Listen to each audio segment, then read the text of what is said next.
with such unmalleable material as is presented by the sombre, stern, and rigid characteristics of the Puritans and their descendants, is quite as difficult an attempt as to manufacture delicate playthings out of the granite rocks on which New England is founded.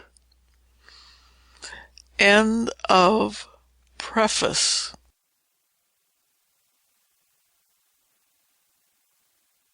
Part 1, Chapter 1 of True Stories from History and Biography by Nathaniel Hawthorne. Reader's Note: the book begins after the preface with this heading: "The whole history of Grandfather's chair, complete in 3 parts." End of reader's note. Part 1, Chapter 1. Grandfather had been sitting in his old armchair all that pleasant afternoon, while the children were pursuing their various sports, far off or near at hand. Sometimes you would have said, "Grandfather is asleep," but still, even when his eyes were closed, his thoughts were with the young people, playing among the flowers and shrubbery of the garden. He heard the voice of Laurence, who had taken possession of a heap of decayed branches which the gardener had lopped from the fruit trees, and was building a little hut for his cousin Clara and himself. He heard Clara's gladsome voice, too, as she weeded and watered the flower bed which had been given her for her own.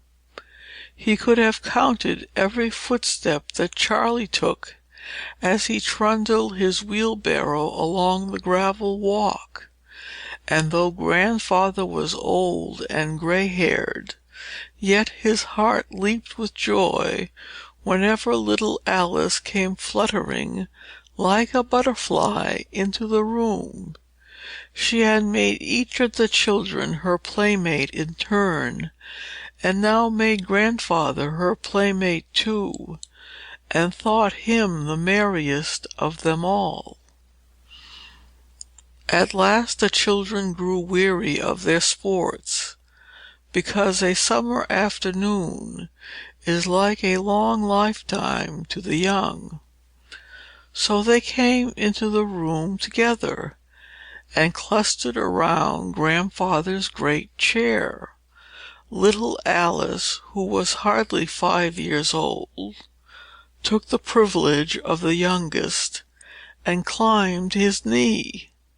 It was a pleasant thing to behold that fair and golden-haired child in the lap of the old man, and to think that, different as they were, the hearts of both could be gladdened with the same joys.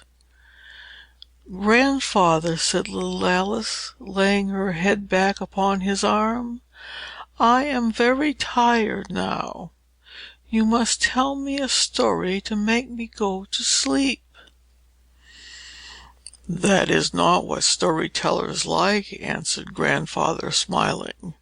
"They are better satisfied when they can keep their auditors awake." "But here are Laurence and Charlie and I," cried Cousin Clara, who was twice as old as little Alice.